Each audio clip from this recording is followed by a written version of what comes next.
Hi, Joshua. Oh, hi. The listeners will start to understand is if you've listened to the podcast before, this is not how we normally start the podcast. And I don't have it in me tonight. I don't have the heart. I don't have the attention. I don't have I will tell you this, right before we throw it to the ad, it is a good thing that he's getting ready to be 10 months old. It's a good thing my son's asleep. Because if he wasn't asleep, this would start to sound a lot like First Take or whatever show Stephen A. Smith is on. So really quick, I'm going to throw it to KCSC and we can talk on the other side. From the beginning, we knew right away that we wanted to do strength conditioning and a throwing program for the baseball and softball community. It wasn't something we were trying to back into or all of a sudden learn. We knew we were really good at coaching these skills from the get-go. And the fact that we're in the same business and the employees are all on the same page, we can write a program based off of what a kid needs, not just getting him stronger or faster from a general sense. It's what does this kid need? On the pitching end, we can say, hey, this kid needs such and such. He needs to do this or that better. A lot of times it turns out it's not something that needs to be fixed in the baseball cage or on the throwing mound. It actually needs to be fixed in the weight room.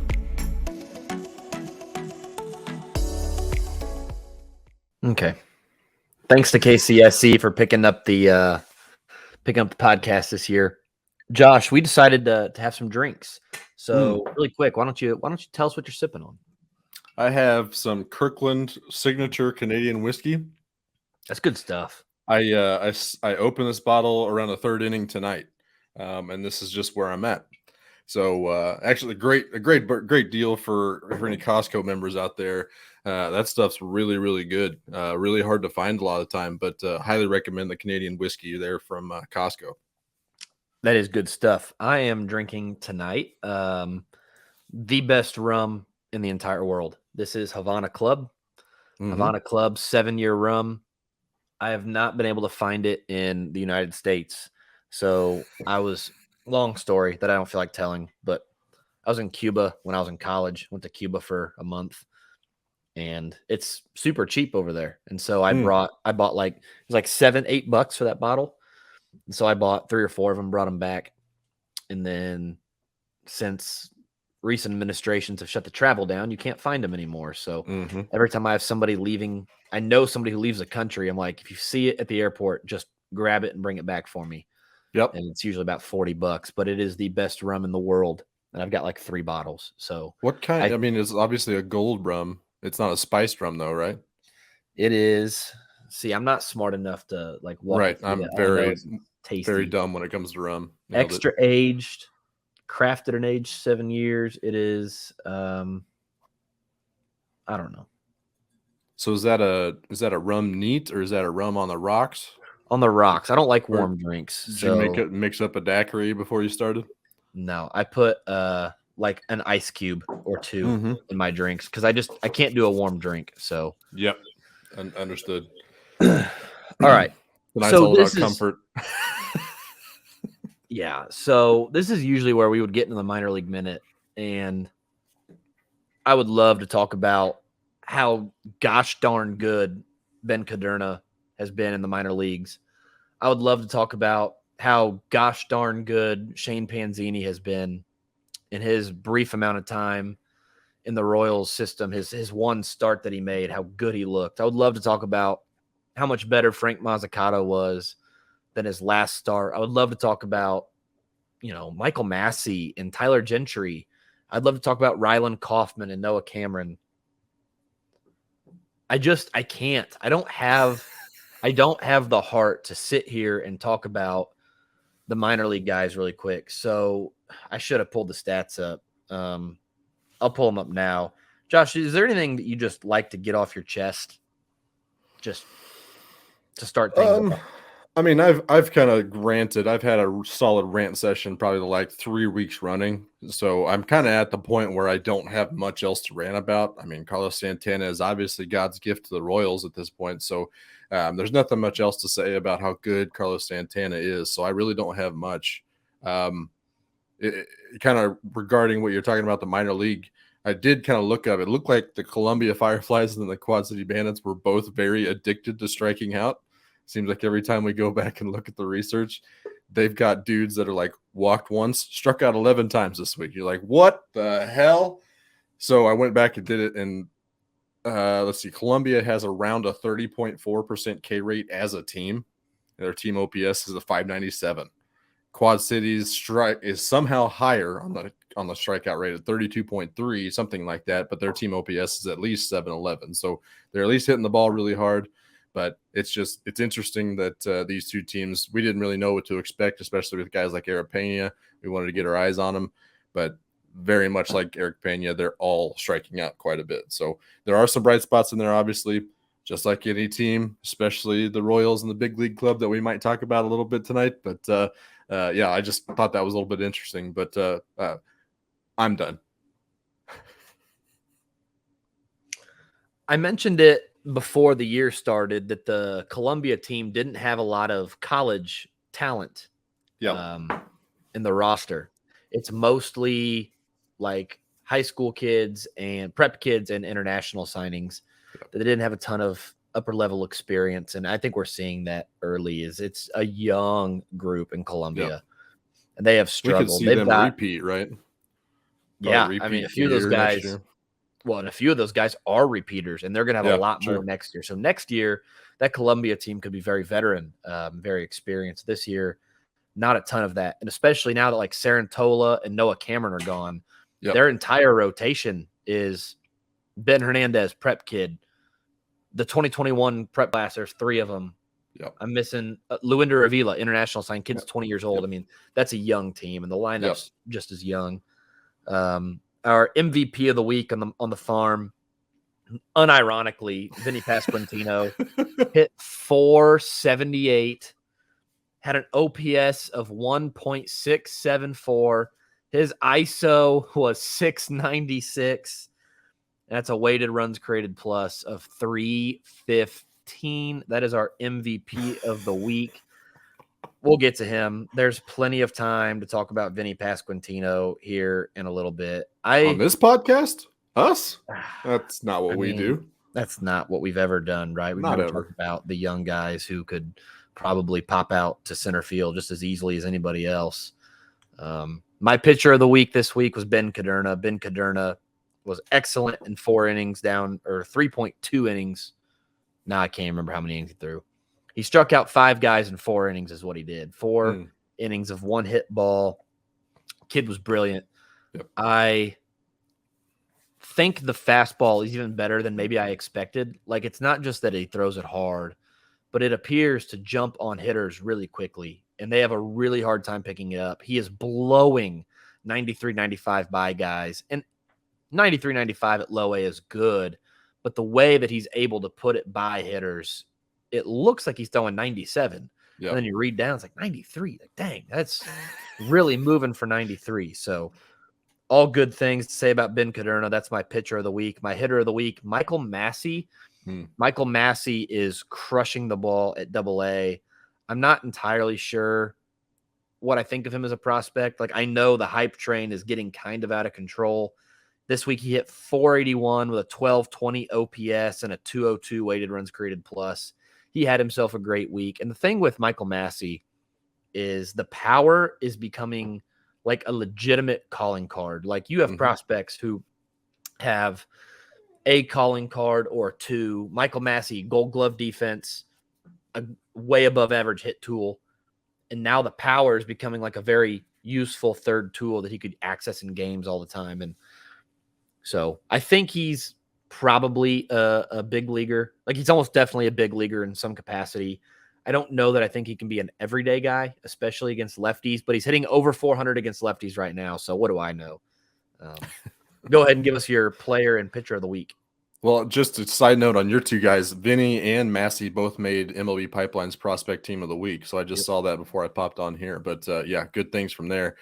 Speaking of good things, Sully Matias, hell of a week. 1420 OPS, had a 944 slug. He went 7 for 18. 5 of those 7 hits were extra base hits with 2 doubles, a triple, and 2 ding-dongs. Only struck out 6 times, so that's encouraging. And he did walk 3 times as well. So Sully Matias, I mean, he's still striking out a lot. He is also hitting for a ton of power. And like we kind of talked about preseason, you can deal with a lot of those strikeouts and learn to live with them if he's being able to hit extra base hits. So he did do that this last week. So good on him for doing that. I wanted to give out most of our pitchers of the week have been starting pitchers for the most part. Obviously, the value is always a little bit higher with starting pitchers, but there's been a pitcher in Northwest Arkansas, Zach Williman. He was the player to be named later in the Danny Duffy trade to the Dodgers last year. He had 2 relief appearances for Northwest Arkansas this week, went 3 innings, no earned, 1 hit, 1 walk, and 4 Ks. And over his last 5 appearances, he's gone for 6 2/3 innings with no earned runs, that 1 hit and that 1 walk from this week, and 7 strikeouts. So Zach Williman had a great week, been a great couple weeks. We'll see how many times he can kind of string that together. Came out to a rough start. So shout out to Zach Williman for his solid week this week. And that's why he's my pitcher of the week. Very good. I am going to do something that I never thought we would do. Honest to God, Josh, I never thought this would be a thing that happened on the Royals Farm Report podcast, but here goes absolutely nothing.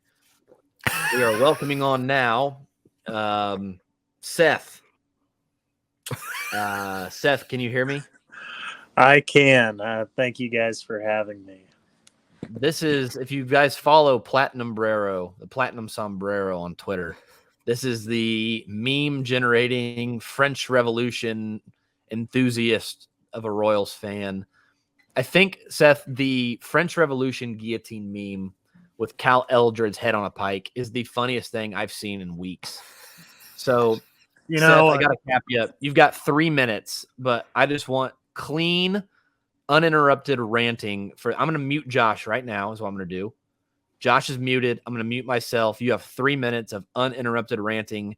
Keep it reasonable and just go for it, man. Yeah, so thank you guys for having me once again, Seth. I primarily I don't know, I just get bored and I post really bad memes on Twitter.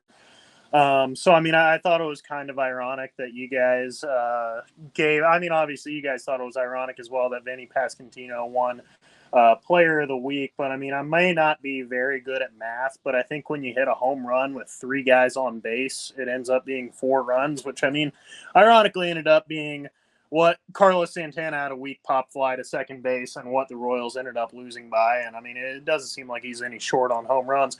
So, I mean, really just like desperate times call for desperate measures. I mean, you know, Marie Antoinette said, let them eat cake. Royals management said, we're going to try to compete this year. Either way, they're gaslighting just people in general.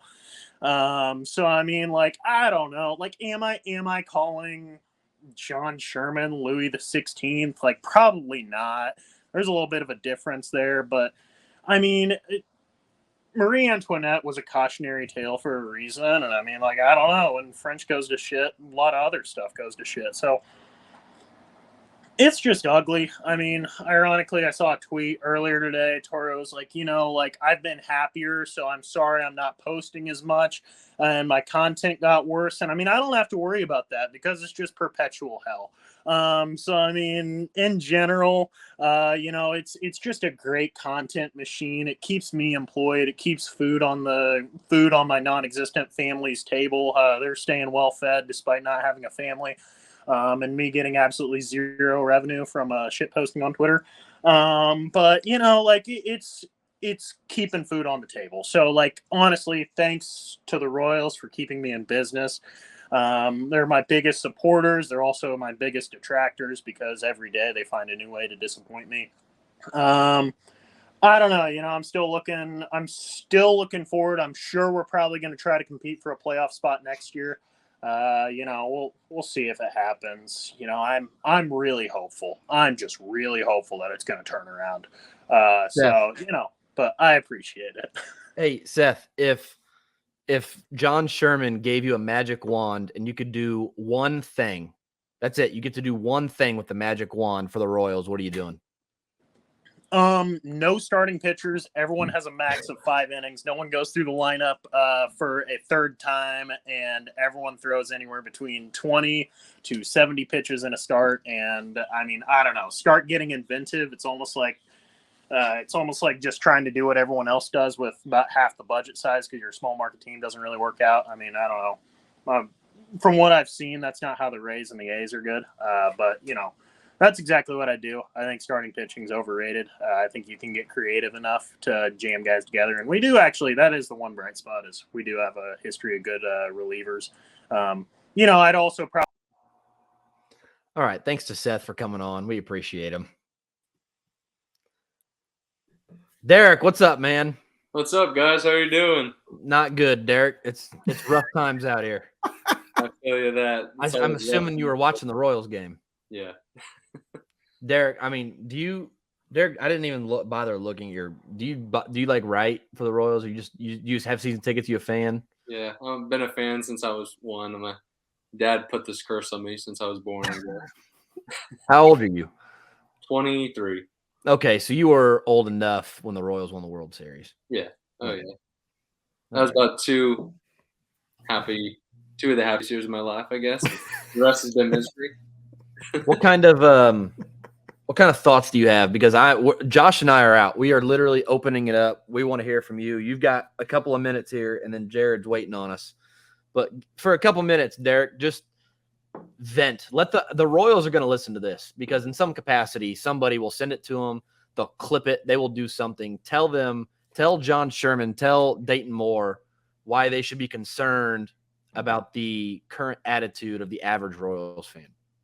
Yeah, well, I mean, again, I would say, like most people that probably listen to your podcast and everything, probably an above average Royals fan, watched every single game, every single year. And finally, my whole dream growing up was being able to finally be able to get Royals season tickets.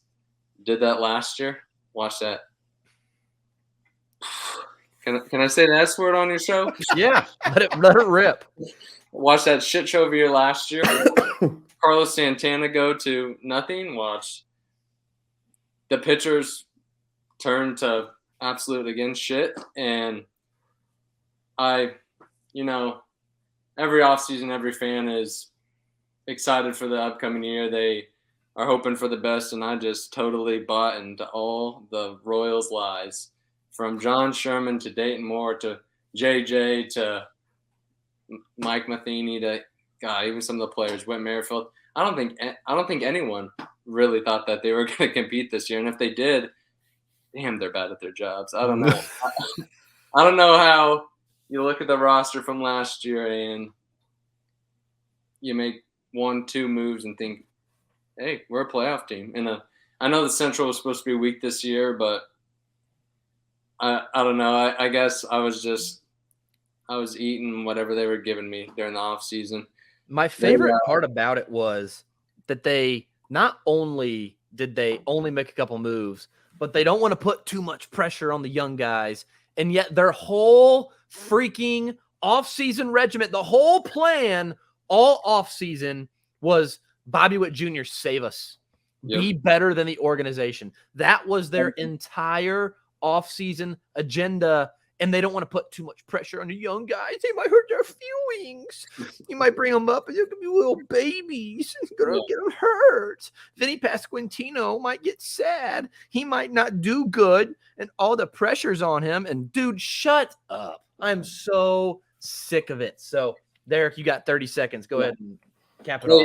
If Vinny came up and batted 200 and hit 5 home runs the whole year, it'd be better than what Carlos Santana and Ryan O'Hearn can do. So, I've already decided we're not getting season tickets next year, so they're already losing money from a fan who would never thought they'd give up on the Royals. So, as long as Dayton and JJ and Mike have jobs, it's going to be brutal. And just saying Friday, I don't know, maybe it'll be on somewhere. I'm bringing the sign to say fire them all. I'm going Saturday, so I will miss you. But if you for some reason end up making it to the game Saturday, message me on Twitter. We'll meet up for a beverage somewhere. Sounds good. Thanks, guys. All right, Derek. Thanks, man. Thanks, man. Now joining us is Jared Perkins, a contributor of the site, a contributor at Major League University and at Prospects Live, all-around baseball guy, Jared Perkins. Jared, we're hurting. And yeah. By the way, I just want you guys to know, those of you who are listening and watching, if you're not watching, on the screen right now are three faces. It's my face, it's Josh's face, and it's Jared's face. Well, down at the bottom, we have people that like sit in, they're buddies, and they sit in and they can see us. And every now and then Drake's face pops up into the thing. And I can see him smiling at us, and nobody else can see him. I don't even know if you guys can see him. But I've never seen Drake's face. It's just like he keeps popping in. It's like he won't actually. Now he just left. So I don't know. Drake was smiling at me, but Classic that's Drake. like the first thing that made me happy tonight. That's So haunting. Jared, go ahead. And I mean, just what you got for us, man? Because I've got nothing left. The organization has lied to us. We have been hoodwinked, run amok, led astray, bamboozled. Where do we start? I mean, it's hard to come up with words at this point. I think the most frustrating thing has to be the free agent signings over the last few years. It feels like we just bring in guys that are supposed to give us some kind of excitement that we're going to take that next step, whether it's Michael Franco or Carlos Santana or Brandon Moss or even Ian Kennedy at some point. And it seems like none of them pan out. They all kind of fizzle out. And then next thing you know, we're back to the bottom. And so it's like these guys come in and then they don't produce enough to get enough trade value out of them. I mean, we're lucky that we got Amir Garrett for Mike Minor. I don't know how they pulled that one off still, but it comes to a point where the guys don't even provide some trade value and you don't get the prospects back. I mean, even look at the Moustakas trade. They only got Jorge Lopez and Brett Phillips, and we kind of know where those guys are now and kind of succeeding in Baltimore, and Brett's actually being somewhat successful in Tampa Bay. So you have those things that are happening too. And then you just watch Jake Junis over in San Francisco, even though it wasn't a trade. Now he's shoving and he's being better than he has been. Worse, they just cut him. They gave him to them for free $99. Yeah. And then you know what one of the prospects did? Daniel Tillo. He went and followed him. He's like, I'm gonna go over there too. And San Francisco is gonna turn him into the next Zach Britton. And I swear to God, when Daniel Tillo makes his debut and looks like the next Zach Britton, I will. I'm not gonna light myself on fire in the. Yeah, don't do that. But that's the frustrating part too. It's like these guys come up to the big leagues and it's like they give up on them, and it's because they don't have the development at the big league level, it seems like, to keep them moving on to that next step, and where they just go to these other organizations who have the tools in place, and next thing you know, they're taking off. Or they don't make it to the big league level and we just cut them before they can get there. Like or just ignore them. I'll tell you what. So in 2008, I was 14. Is that right? Yeah, 14-ish.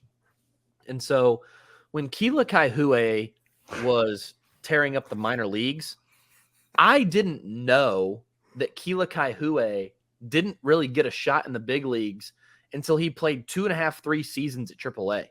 So, excuse me, my whole remembrance of Keila Kaihue is raked in the minors, they brought him up, and he sucked. Oh, no, sir. He raked in the minors. They brought him up. He raked in that September.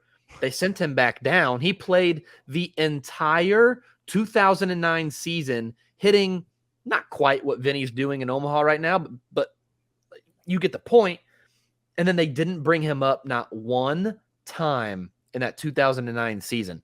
I did not know that. That is some of the most unbelievable shit I've ever seen in my life. I'm going back. I'm getting retroactively pissed off for Keila Kaihue. I haven't heard that name in years. Yeah. Dude, I didn't even know. Like, Keila Kaihue is a guy I always look at and go, this is why you can't get too excited. I'm looking at it now going, what were they doing? Like, was it one pitch in one location that he couldn't hit two, so you just never gave him a shot? That blows me away. I am floored that he didn't even get one big league at bat in 2009. That almost doesn't even make sense. Yeah. Seth gave us the greatest meme of all time because I asked him for it. It's the circle of doom. It's Royals sign mediocre veterans. Said veterans suck balls. We're going to pay him to be our first baseman. Can't call up the prospects because the offense sucks. Lose 95 games. Sign mediocre veterans. Veterans suck balls. And it goes round and round and round and re-round we go. I'm looking at this now, and I'm getting more and more frustrated by their lack of an ability or lack of willingness to just cut bait, bring in the kids, and let the kids suck. It's okay. They're not total snowflakes. They're not going to just melt under a little bit of pressure. Maybe they end up being really good. MJ Melendez was not hitting in Omaha. He comes up, all of a sudden he's one of your 2-3 best hitters. Yeah. I can't do it anymore. I can't keep watching this. So, Jared, the last question I've got for you in the situational pose, how bad do things have to get before the fans start to show demonstrations of not accepting it anymore? I think they're already starting to. At this point, I think we're well past that. I mean, you got people like the last guy who was just on saying they're not getting season tickets next year. And it's at this point, it's like you can't get any worse, but I guess you can, because with 4-12 since I think Joel sent me was like 4-12 since they said that we're still in this or still in the race. And it's the worst record besides the Cincinnati Reds. And I mean, it's just so hard. It's hard to feel like you're in it when it just keeps getting worse. The Reds are actively trying to lose. Yeah, they traded everybody. They're trying to lose. Yeah. We were supposed to be like, my at least hope was this was going to be similar to the 2013 season where they were a little bit above 500. That's like already close to 500. That's what I think the expectation was from everybody. No one was expecting to win the division, but the fact that they're not even close to playing 500 ball is what's probably frustrating more fans than anything. Jared, I apologize that this is your first appearance on the podcast. We've tried to get you on a couple other times. Didn't end up working out. So for anybody who's not familiar with Jared, he's the one who wrote that Brewer Hicklin piece on the website. He's doing the Get to Know a Royals Prospects series over on RoyalsFarmReport.com. Be sure to check out the work he does. He is brilliant. He's going to be helping us out with the draft guide this year. Jared, I really appreciate you. I promise we will make time for you to come on the podcast for a full segment soon. Probably around the draft. We'll come on. We'll talk about the draft, the state of the farm system. But I appreciate you, man. Thank you again for joining us. Yeah, and good luck the rest of the night. Thanks. I appreciate that. Who needs luck when you have whiskey? Oh, no. Oh, sorry, good Drake. Lord. The computer glitched me. So there was Drake in his work clothes. That's a lot better. Drake's getting ready to go drive a train. I didn't mean to. Hey, look, Josh, I'm right there with you, my man. We need something tonight, man. I need a top off. Our next guest is Jacob Milham. Jacob is a contributor at Inside the Royals, also an Arrowhead addict on the Chiefs side of things. Jacob, we are out of shit to complain about. Well, shoot. I don't know where to go. I don't know what to talk about. I don't know what to say, because what I want to do, Jacob, is start calling for the guillotines. I want to go full platinum sombrero. He's pumping in the group chat down. He's fist pumping us. You never go full platinum sombrero. Not ever. In what other line of work can you be so awful at your job and continue to keep it just because, well, we're paying him to do it? It's like, we're paying him. Look, man, at this point, someone's got to have some sort of dirt on Dayton Moore, JJ at some level, man, because he's just blackmailing to keep this job for years. Have you guys ever seen The Campaign? Yeah. Remember when Zach Galifianakis, his character, sits down at dinner and they're like, now we want you to tell mom and dad about all the bad stuff you've done. And he's like, I said a curse word. And then he's like, I drank a beer with the old man down the street. He let me touch his wife's breast.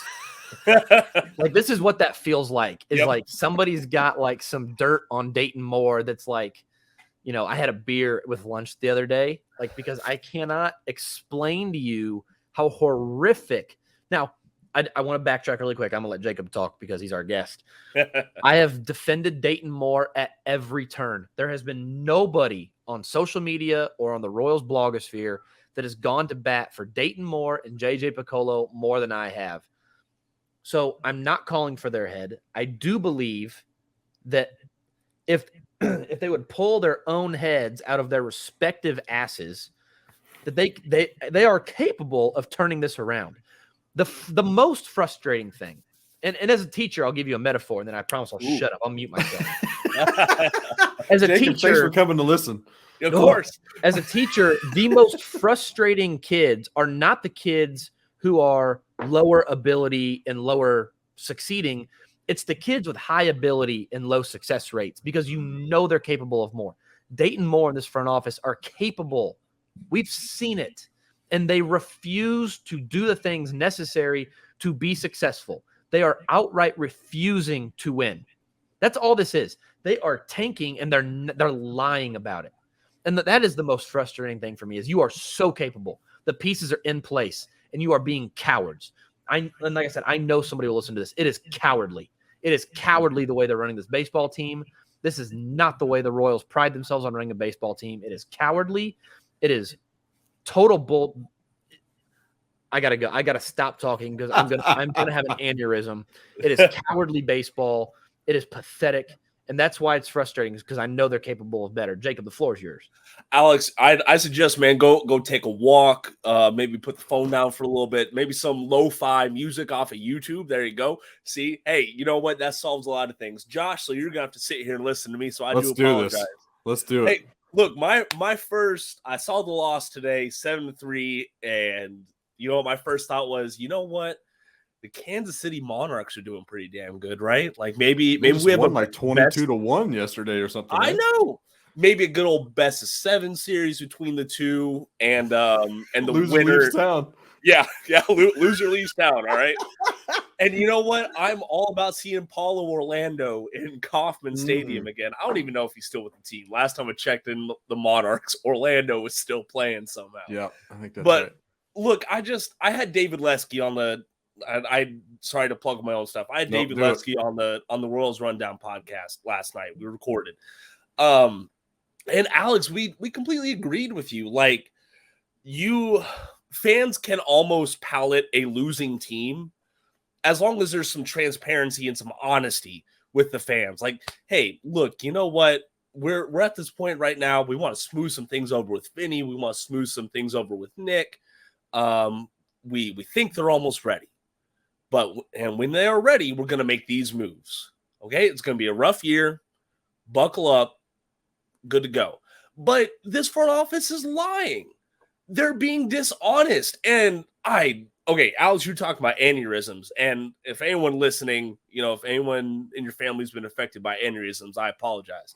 But I about had one when Lynn Worthy put out his piece this morning. Just reading that headline was ridiculous. And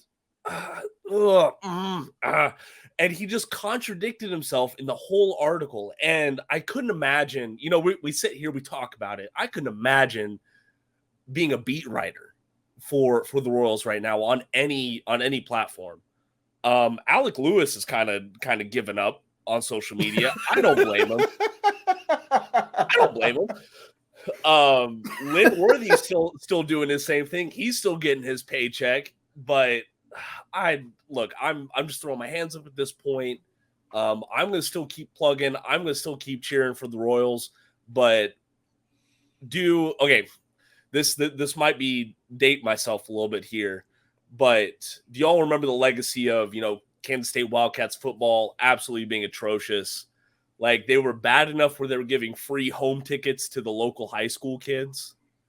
Like, that's the point that the Royals are at right now. I don't know if you could pay someone to go to a Royals game right now. Yeah, we're gonna try. So if you exactly. If you follow the Twitter account, if Vinny's not in the lineup Friday when the Houston Astros come to town, I got 2 tickets for somebody. So find that tweet on Twitter, because that's the only way that Royals fans will show up, is if you give them tickets. Yeah, and honestly, like this, I don't know. Patience has run out in this fandom right now. I'm saying out loud, I'm trying to manifest it. By the end of this road trip, some sort of guillotine does need to come out. Go full platinum sombrero. No, I'm kidding. We all know who needs to go. From our perspective, we can tell. And I promised I wouldn't talk about one of the guys on the podcast anymore, so I won't name his names. But he is so hilariously bad at his job. I wasn't going to share this. I will share it because we're full send at this point. I think I don't think there's any going back. So I will share this story. I got a text from somebody who formerly was a part of the organization in some capacity. I got a text the other day that said, I feel bad for the person that who must not be named. I was like, why? Why you feel bad for him? Because he is so bad at his job that he doesn't even know how bad at his job he is. And the only reason he has his job is because he's buddies with Matheny. And he can't even adequately. It's kind of like if we penciled Josh in the leadoff spot and he struck out 100 times in a row, and we just kept making him go out there because we wanted to, and he didn't even realize how bad it was. Like, oh, I ticked that one. I almost got that one. They said he's so bad, he doesn't realize how bad he is. And the only reason that they keep running him out there is because he's Matheny's buddy. And it's like, this is the guy that they've picked to lead the young arms, is a guy who had never, ever, ever been a coach before in his life. He never coached anything. He was a broadcaster for the Big Ten Network. Listen, Alex, he played in the majors and in the minors. Like, what else do you want from a pitching coach? What do you want, apparently, he loves to remind people of that. I thought that was kind of a funny. Oh my gosh! You know who I do feel bad for? I feel bad for Sam Mellinger. This is his first season with the organization. Like, come on, man. Can you imagine the damage control Sam's going to have to do tomorrow? He's probably doing it right now. He's probably spying on our podcast, just making sure we didn't go there. And we've sort of gone there at some point. So very true, very true. Well, hey, Jacob, I'm going to give you the Royals Farm Report podcast final thoughts segment here. And you got any final thoughts before we bring in Marcus? Hey, man, look, I just want to say kudos to Vinny and Massey for making the team of the week down there. They're both putting in their work. They're both doing everything they need to do. And we talked about respective asses earlier on. Hopefully that happens. So that is my final word. Thank you both for having me on. Appreciate it. Jacob, we appreciate you, man. Have a good night. Of course, you too, man. Marcus is in here. There he is. Yeah, Hi, I'm here. Hey, how's it going? Not good. Not good? Well, No, we're drinking. I got to watch. Well, that's the appropriate response, I think, to what's going on right now. I just saw Jacob in here the last few minutes, and it seemed the right level of energy and intensity. It seemed like right where so that's good. Marcus, are you ready for the guillotines? Are you ready for the French Revolution? I got to tell you, you know how with the Royals, everything happens in slow motion, like everything happens in slow. The train wrecks happen in slow motion with the Royals. The changes happen in slow motion with the Royals. And so, we've seen Terry Bradshaw go down and Alex Zumwalt come in, it's all going to happen in the kind of time you would see in a cinematic movie where it's like, all really slowed down. You're like, hurry up. But eventually I think we'll get there. So that's good. Well, we're out of thoughts to give. We're out of, what's to give as well. Well, it's weird is when I came in, I'm like, I think I might actually be the most positive person in the sort of Royals content creation sphere right now, honestly, like just sort of surveying everybody else. I'm like, because if you listen to the episode this week, which dropped this morning, we talked a lot about how like last week was the best I feel like the team has played all season. I was like, a couple games blown by the bullpen last week, and that makes sense. But you got solid starts out of 3 of your 5 starters. The offense looks much more competent at the plate right now. Bobby Witt Jr. went off last week. It was a highly positive thing for me. And so I'm out here saying all this positive stuff and whatnot. And then our like main spotlight segment is about how like the Royals refuse to bring up Vinny Pasquantino and all the terrible reasoning that comes behind that.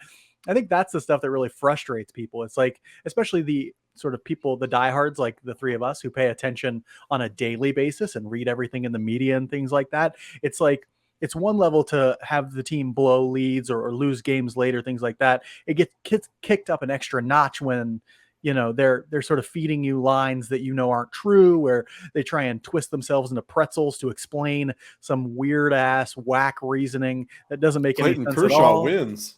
Yeah. That's a classic. Like what? What is that? What is happening? That's a perfect one. There's some magical pitch they throw Vinny Pasquantino that he hasn't figured out yet. It's like, okay, what are they throwing him? They throwing him a shine ball down there? What are they throwing? Yeah. The gyro ball, the infamous gyro ball. You have Gotta Bugs look out Bunny for out 'em. there teaching them how to throw the disappearing pitch or something. Like it doesn't make any sense, right? But it's comical. I mean, it's comical in the way tragic and sad things are sometimes. Mhm. But it's. When I look at the big picture, which is what I spend most of my time looking at, I'm like, is this team better than the team that started the season? Absolutely, I think the team that they have right now, add Kyle Isbell in there now that he's back. I think the team in there right now and the starting rotation is better than the team that started the season. And so, yeah, we blew that first 40 games. Bound to happen when you're running out guys like O'Hearn and Santana and so forth. But we learned a lot about the team in those 40 games, and this version is a lot better than the one that started. I can tell you that right now. So I can't bring myself to be positive tonight. Like, I wish I could agree with you on something. It's just like, I don't have, like, being positive takes a certain amount of energy that I don't have.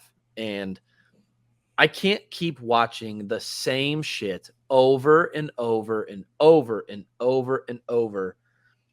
And I think what we were talking about with Jacob is I'm tired of being lied to. Yeah. I'm tired of them pissing down my back and telling me it's raining. Like, I wish there was a worse metaphor that I could give you for that. But that's about what's happening. Well, and I don't understand. They have to think we're just totally dumb, because that's the thing with the Clayton Kershaw comp. Either Dayton Moore really is that dumb, and I don't believe he is. I really don't think Dayton Moore is that dumb.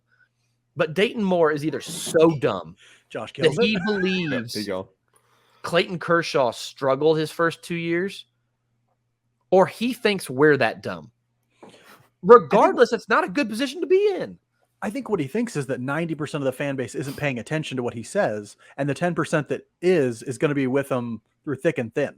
And so it doesn't really matter. It's like he can lie to us. We're going to get pissed. And it's easy to get pissed. And I totally understand getting pissed in this moment, but it doesn't mean I'll stop. And the number of people who are going to stop watching is very limited, And so, at least the number of people like us who are going to stop watching. It's actually the casuals who are going to stop watching. And that's something they need to worry about. They really need to worry about that, because they're the type of team that needs them to watch. They're the type of team that needs people in. Every dollar counts for them in some ways, especially after some decisions they made that were, I would call them, very good and moral decisions during the pandemic to pay all their people and keep people on staff. They need the money. And so, put an entertaining product on the field and you'll have a better shot, I think, at doing that. But you're right. We said this on the show today, that if you're winning, nobody cares if the org is lying to us. Like, if they were winning, we wouldn't care about that. The Chiefs lie to their fan base all the time. It's just sort of a thing that we sort of accept when a team is winning. It's like, oh, they're telling that old lie again. It's just, look at all this hype behind Justin Ross right now. Do you guys follow a lot of that Chiefs? Justin Ross is going to get practice squatted after week 2. And but they're talking about him like he's, the next Jerry Rice, And so, I'm tempted. I try and keep Royals Weekly Twitter strictly about the Royals, like a pretty hardcore, strictly about the Royals kind of a attitude I have. But man, every once in a while, I'm just really tempted to throw out a tweet that's like, what are we going to feel like when he's practice squatted after week 3? Are we going to just sort of ask ourselves real hardcore questions? Like, what am I doing with my life? Like, stuff like that, when I get so caught up in the narratives that teams throw out there. And that's why I can't get mad at them for lying, the Royals, because I don't ever listen to the bullshit they say. I don't, you'll notice that we don't interview players, coaches, now we can't, because they would never let us. They would never come on our show. But you guys can get players and coaches. Oh, yeah. We can't. We could never do that. And I wouldn't want to. But that's the thing. I don't want to talk to them. I have a big beef against access journalism, because it's blowing smoke. And I love the work that Lynn Worthy and Alex Lewis, and I love the work that they do. And it's maybe important in some respects, but it's wading through 90% of garbage to get to 10% of something good. I don't want to do that work. I just want to sit back and comment and do commentary and analysis and crack jokes about different stuff. I don't want to, wade through all that stuff. And I don't want to hear from a team that I know is just going to lie right to my face, because that's what they're going to do. That's what teams do in this situation. Well, I appreciate you being with us tonight, A. B, if you're not familiar with the work Marcus does, truly one of my very favorite big league podcasts at Royals Weekly. Find it on, I listen to it on Apple Podcasts, Spotify, the Royals Weekly. I'm a weekly. Oh no, I can't remember. Weekly. You're a weekly weirdo. Weekly weirdo. I kept wanting to say maniac. It's like, it's not maniac. I am a weekly weirdo. Legitimately, one of my favorite podcasts I listen to. It's Marcus and his brother Mike.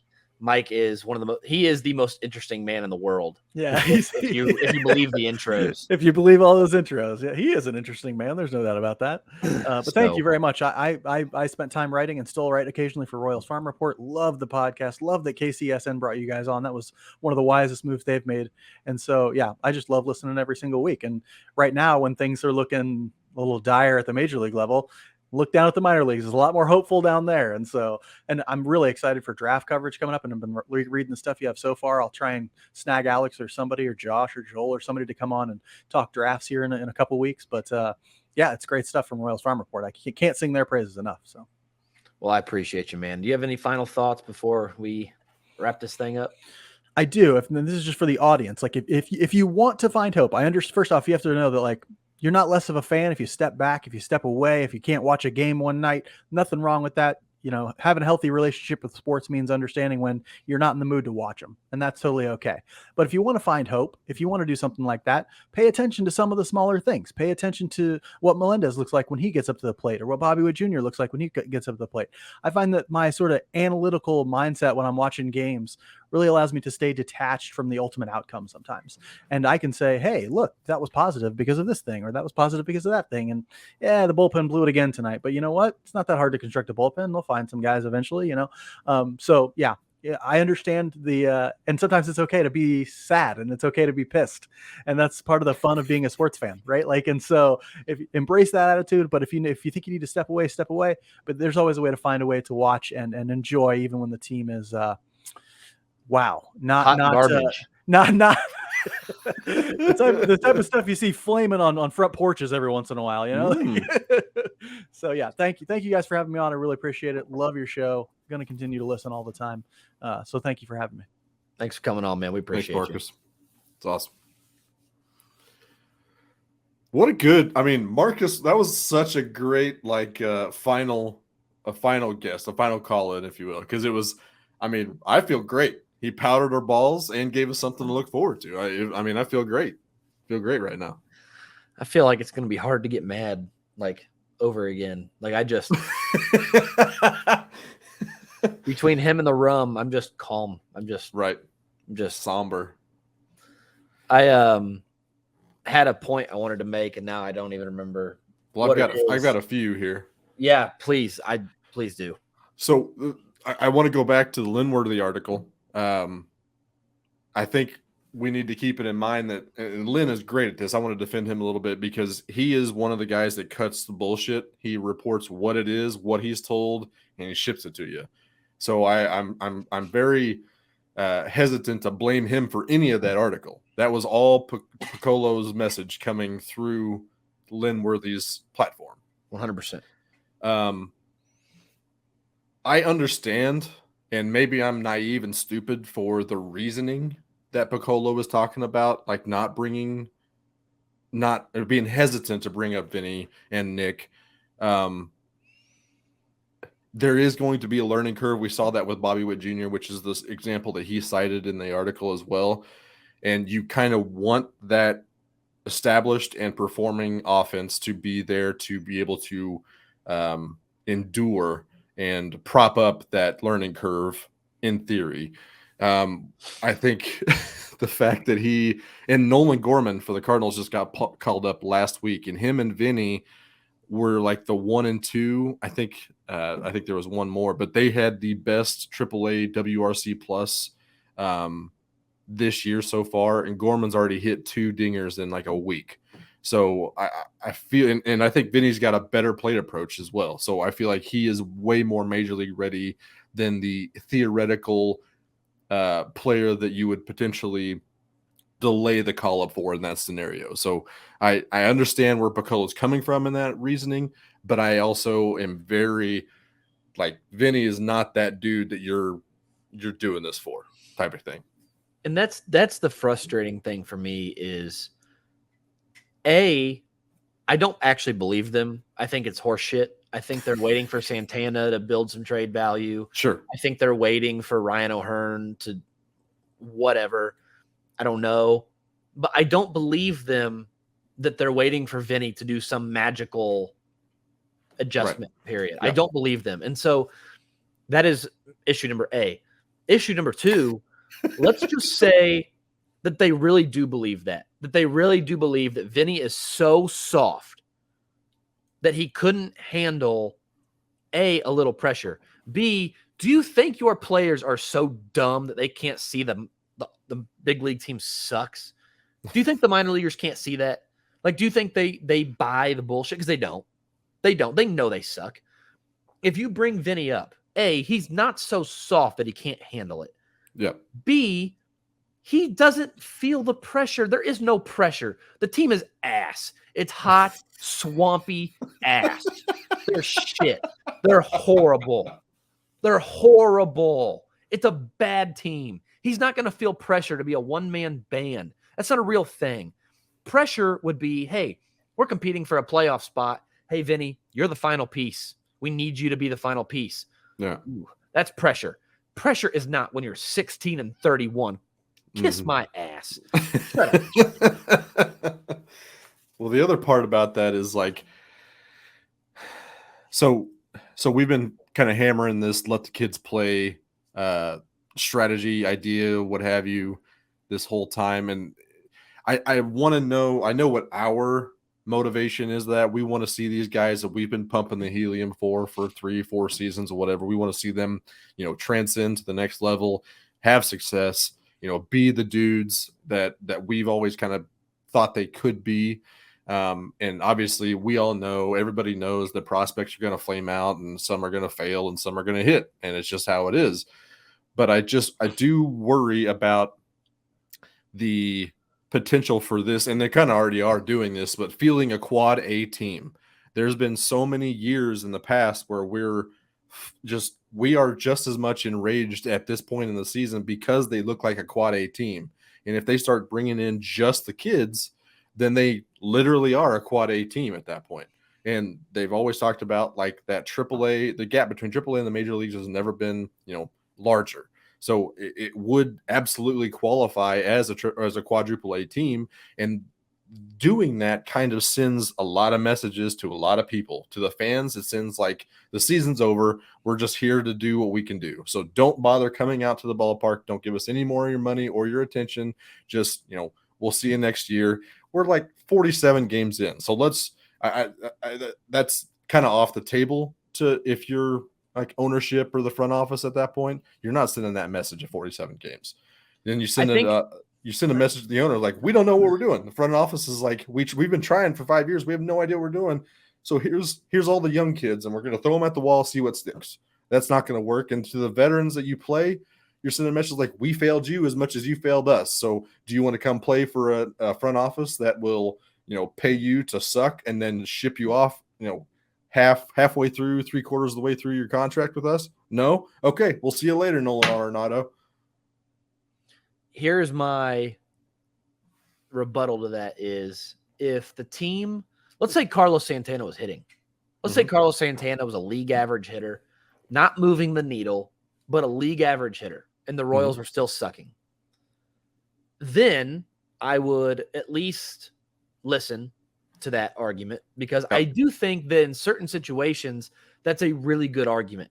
I think in 2017 and 2016, when the Royals had been good and were not quite what they were, it's a legitimate argument, because you are absolutely right for the context of what you of the premise of the situation. I think it's different because Vinny Pasquantino and Nick Pratto could not physically make this team any worse. Right. Carlos Santana, by Fangraphs FWAR, would literally be more valuable to the team if he did not play. He is literally a detriment to the team.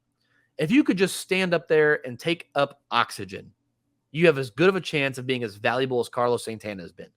So my rebuttal to that would be, bringing up the kids is not an act of, well, let's see what we got for the future. If you bring up Vinny Pasquantino now, you will win probably more games than you're winning at present. Like I'm not asking them to go get the kids so that the kids can just have some fun on the old ball field. Sure. I want better players on the field. I want to win more games now. And I'm arguing, and I think a lot of people are arguing, that Vinny gives you the opportunity to do that. Now, I totally understand where you're coming from. And I 100% agree with the premise. I just don't think it applies this year because Carlos Santana has been such garbage that Vinny Pasquantino would legitimately be a better – let's say they were trying to get to the playoffs. Let's say that everybody else was hitting and pitching well, and this team was 10 games above 500, and we're talking about them going to the playoffs. Go get him so he can help you get there.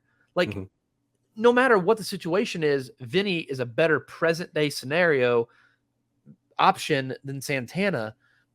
I do understand what you're saying, and I guarantee you that's what they're thinking. I guarantee you they're thinking we don't want to throw all the kids out there because then it looks like, look what Emmanuel Rivera has done. Yeah. Emmanuel Rivera was not that big of a prospect. Yeah. He just hit another home run today. Kyle Isbell has one of the best hard hit rates in all of baseball. MJ Melendez is one of your best hitters. Bobby Witt Jr. is one of your best players, period. Full stop, point blank. The youngest players on the team are the best players on the team, and they refuse to go get more of them. I think that's my frustration. It's not that they're a middling team. It's that they're a bad baseball team who won't do the things necessary to be a good one. That is my biggest frustration. But if you're trying to make an argument for the front office, I think that's exactly what they're thinking. And it's not necessarily I'm trying to make an argument for them or carry their water or defend them or anything. It's just I want to understand where they're coming from. And if they're going to make a point, I want to be able to be like, okay, that makes sense, or that's complete horseshit. And what we've kind of been hearing lately, I can understand what they're saying. I'm willing to give them a benefit of the doubt, even though I haven't really earned it. But Piccolo's, newly instituted, so whatever. I'm willing to kind of hear him out on this. But it's one of those things where I want to make sure that I am completely understanding what they're saying before I am able to get mad online and talk about it. And you want to talk about F-WAR and Carlos Santana being terrible. Salvi is just a hair better than Carlos Santana has been. He's at negative 0.2 WAR. So does that mean he's going to lose plate appearances to MJ Melendez because of that? Or are you going to hold it out and see if Salvi can, rebound like he did last year? Not that Carlos Santana did that last year, but injuries, whatever. It's a balancing act, and that's kind of where my final point is to let the kids play the lineup construction of this theory about letting the kids play. There's going to be some issues with that because if you want Melendez catching, you want Prado at first, you want Whit Merrifield, my theory, Whit Merrifield will be at second base, Bobby Witt Jr. at third, Nicky at short at that point, Benintendi, Isbell, and Dozier in right field, and then you're calling up Vinny and Prado in this scenario. So Vinny at DH, you're benching Salvi, you got Carlos Santana and O'Hearn somewhere in that mix, Rivera's in that mix, Michael A. Taylor's in that mix, Cam Olivares. There's a lot of different parts. You can't just cut Ryan O'Hearn and Carlos Santana. Why? Call up Vinny and Prado because you can't. You already have a DH. You already have a catcher in Melendez and Salvi. You want everyday at bats for those dudes. What are you going to do? Where are you going to put Vinny and Prado in that situation? Vinny plays first base. You trade Benintendi, and Prado goes to left. And by the way, I'm okay with them leaving Prado down for a little bit because he's got some things like legitimately he could probably work on. Yeah. And nobody's arguing that Salvi shouldn't play. Like Salvi just came off a season leading the league in home runs. But I do think Benintendi gets traded sooner rather than later. I don't ever need to see Michael A. Taylor play another game. You can trade him. You can play him. I don't care. I'm indifferent at this point with. Yeah. But that is, I don't know how it sounds to you coming back, but like basically what you said is you have all these good hitters. Like, what are you going to do? Where are you going to play them? It's like, well, I would rather have the good ones than so you said you can't, like, they've already got Santana and O'Hearn on the roster. Why can't we replace them with good players? Like, I don't know. Like, I know what you're saying. I know where you're coming from, but the players we're talking about have been so bad for so long. Yeah. It's like I don't know what else we're doing here. And I think the big one is Pasquantino and Santana. Like if we just wanted to focus on that and funnel, because to your point, they've done a pretty good job of letting Emmanuel Rivera play, finding places for MJ Melendez, and back to my point, they're hitting, they're doing good. Yes, they are. Why are we not trying to actively do more of these things? Go get more of them. It's like, it's almost like they did some good things and like, oh, that's enough good shit for a year. Like, we don't have to worry about doing anything else good because MJ's good. It's like, no, right. Just go get more of them. Go get Vinny, replace him with, or replace Santana with Vinny. And then when you trade Benintendi, go get Prado, put him in left field. And then they can alternate, they can rotate. And I just, that's the most frustrating thing is you have in-house options. All the other kids you've playing, do they have a rookie who's or a young kid who's been legitimately bad? Like I know Lopez hasn't been good all year, but he was pretty good last year. He had one of the 15 best seasons in baseball according to Fangraphs. So he's at a positive F4. So somehow, like that kind of blew my mind a little bit. Of a young guy that's not working out at the plate. Who is the example? I mean, Emmanuel Rivera is just above league average. I mean, every time you're like, I don't understand why they're getting it. He'll hit two home runs in 3 games or something like that. He's done. So just like, yeah, that's really the best example. And that's his role, right? Is be a bench bat, come in and play in situations, play some third base. I mean, third base and first base, we've always had issues with that since Moose and Hosmer left. And those are 2 places in the lineup you cannot have holes. You cannot have average guys at. And that's the only thing that they've had in the since those 2 guys left. That's all they've had is average to slightly above average to slightly below average. Chester Cuthbert, for the life of me, just murdered my spirit. He was like never seemed above average or even average sometimes. And every time I would like openly say something against him, he would hit a home run. So I'm not saying that Emmanuel Rivera is Chester Cuthbert, but those are 2 spots in the lineups that you cannot have mediocrity. And they've put a lot of it out there. And all of it, that's all it's been for the last 5 seasons.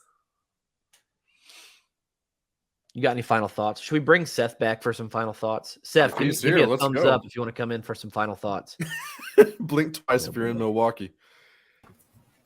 Seth, I want you to know you look look at this guy. He looks like a 42-year-old redneck on the front porch of an Oklahoma trailer ready to watch a tornado.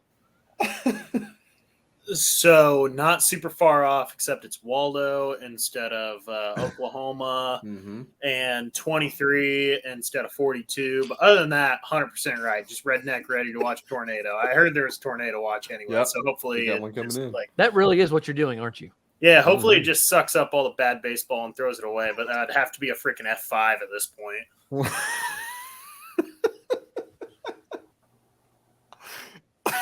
Seth, you got any final thoughts tonight?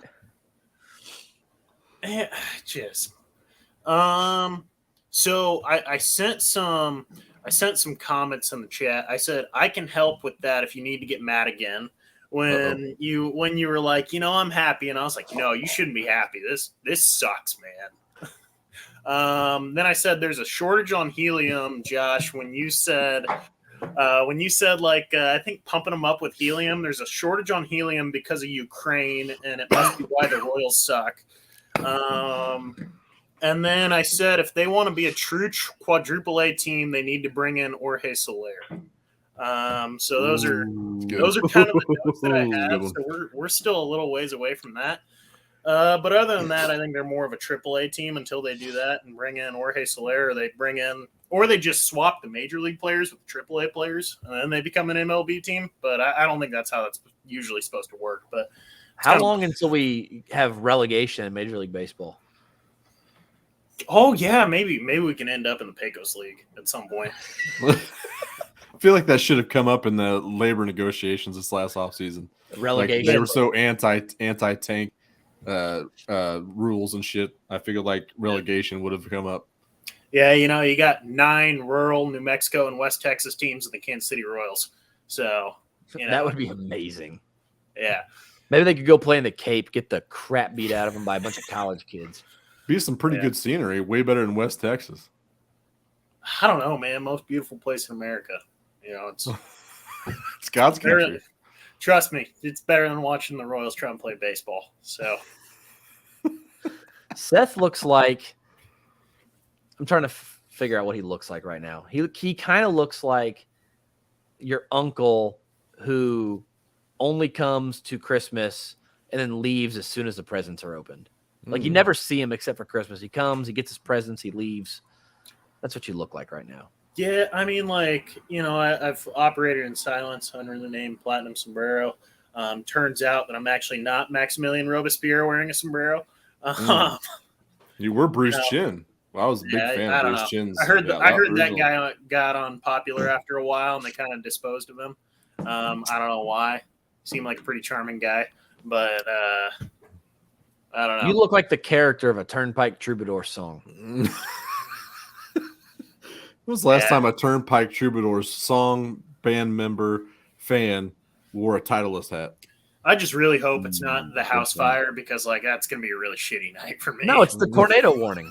Yeah. Oh yeah, that's right. I think it's a tornado watch though. So yeah, just to watch. Yeah, So that means watch it from a your hair front away porch. from a warning. yeah, You we'll watch it from your front porch. Don't do that. That's not us or anybody affiliated with our podcast condoning it. It's just So, but I appreciate you guys having me on. I'm trying to think of anything else I might want to say. Yeah, don't feel like you have to. We appreciate you, Seth. Seth made the show twice in one night. Something I never thought would happen once, and he did it twice. He managed. Did he get doxxed? Is that his official doxing? What do you mean? Has he been operating under the alias until tonight? I mean, I think I've referred to him as Seth before, but like, I don't know. We never saw his face. I've actually met Seth before. Mm-hmm. I've met Seth more than I've met Patrick, which is. I'm still not completely sold that Patrick Brennan is a real person. I met him. 2, 3, 4 weeks ago. Met him. Me and Joel did. I don't know if people would believe me that me and Patrick have never met. Like people listening to this, like the Patrick Brennan, founding father, the godfather of Royals Farm Report. I've never met him. He ghosts me every time we have something planned. I'm not convinced he's a real person. He might be a ghost literally in that anytime you go looking for him, you can't find him. But anytime you're not looking for him, he'll just appear out of nowhere. He's just there. Yep. How tall is he? About 5'4", 5'5"? No, he's a legitimately average dude. Like 5'10" in real life. 5'10". Yeah, I'm guessing something. Yeah. He's got something very what's the villain in The Incredibles? The Syndrome, right? Syndrome. Yep. Sounds right. Name? That's the kind of hair he's got going for him. So I think who was the pitcher I likened him to? Dustin May. Nope. It was I can't remember. This is not. Go ahead and cut this, Tucker. Just go ahead and cut that. No, keep it. The whiskey's gotten on top of me. Josh, any final thoughts tonight? I don't really have any special thoughts or final thoughts. I'm just happy to be here, and I'll keep watching Royals because I have to. And to a comment earlier about Royals fans being dumb, some are dumb, and I'm one of those people. So thanks for having me. My only final thought of the night is the Royals Farm Report logo on Twitter will remain black until Vinny Pasquantino is in the big leagues. When he gets called up, we'll put it back to blue. But it's just a small sign of the rebellion beginning. If you follow us on Twitter, I have mentioned twice now that the rebellion has begun, and I'm going to find a way to organize like an actual rebellion. Like we're going to have some kind of the glorious revolution, if you will. Start with an airplane banner. Okay. Airplane banner, a burning scarecrow in the parking lot. I could get a little hairy, but yeah, I get you. Seth is typing. I wonder if he has any good thoughts about. Anyway, I'm done. I've got nothing left. Like I've thought about like stop tweeting fraternité, égalité, liberté, Vinay, Nikite. Any other Jackson A, Carlos A? Are we ready for those guys? Dude, at this point, like I don't know, man. Probably not. Let's see what Coar can do. A couple more rebound. Been really good. Three solid starts here recently. So see if he can build upon that. Carlos had a good swing and strike rate on his couple starts here. So maybe he's working things out. We'll see. Had to send him away to get better. That's classic. Very classic Royals. Seems to be a trend. You ever seen Peabody and Sherman? I know of them. They were Rocky Bullwinkle, yeah? No, Peabody and Sherman is a movie. It's a genius dog, and he adopts a son, like a human boy. Yeah, I think they were side the characters of the Rocky and Bullwinkle show growing up. I didn't know they were on Rocky and Bullwinkle. Irregardlessly, what do you got? In the movie, they go to the French Revolution, and